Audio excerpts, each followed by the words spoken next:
So Reno, since you've been in the industry for so many years and you're a wealth of knowledge, how is an engineered timber made? An engineered product doesn't matter if it's various layers. Also, the most important part that people buy the floor for is the actual top veneer, which is what they call a lamella. And lamella is usually about 3 to 4 mil thick, and sometimes as a more thicker board, you get like a 6 mil veneer. What gives an engineered board an advantage over solids and more stability is the cross-ply core that it has, as you can see there. So it's got a cross-ply core, which gives it a stability. So you've got ply going that way, and you've got ply running that way through the core.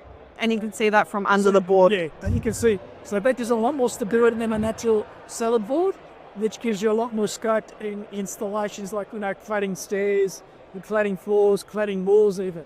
So you can actually use that as a raw landing as well, because of this stability. So that's pretty much in a nutshell how engineered floors are made. And nine times out of 10 they come pre-finished. So then there's animal emulsion, which does away with all the messy part of flooring. And once it's laid, people can move straight in without worrying about the smell and the polishes and the polish running to dry before they can move into the floor again. Well, thank you, Reno, for explaining how an engineered board is made. Yes. Now, if a client was to choose this product, what are the installation methods they can choose from? Installation methods with engineered floors. One, a cheaper installation method is called a flatting floor system, where you interlock the actual boards one into the other. And you use? By using an EVA-based glue, which you just apply into the groove, and you lock the tongue into the groove, and that'll just runs it all together. My preferred method, though, and to get better quality floor, is actually what they call a direct stick method, where you fully trowel substrate with glue. So basically, it's an MS polymer glue, which is fully flexible. It's got better adhesion to polyurethane And moisture barrier. and it has a moisture barrier in it, but also it has a higher UV resistance. That's what polyurethane does. So basically, you'd actually spread the glue on the floor, and then you'd basically, like you're in your tiling, you would just trowel the glue, and then you stick the board down.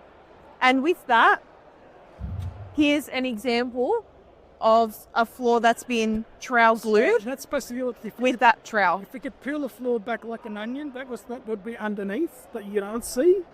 But then when you turn it over, that's your finished product, and you can see the glue. And it doesn't move. And once it's bonded to the CAD rope, head to the timber substrate, it's pretty much there for life. And with that product, there is also a heap of other products that can be stuck to it. So just a little bit about our glue itself.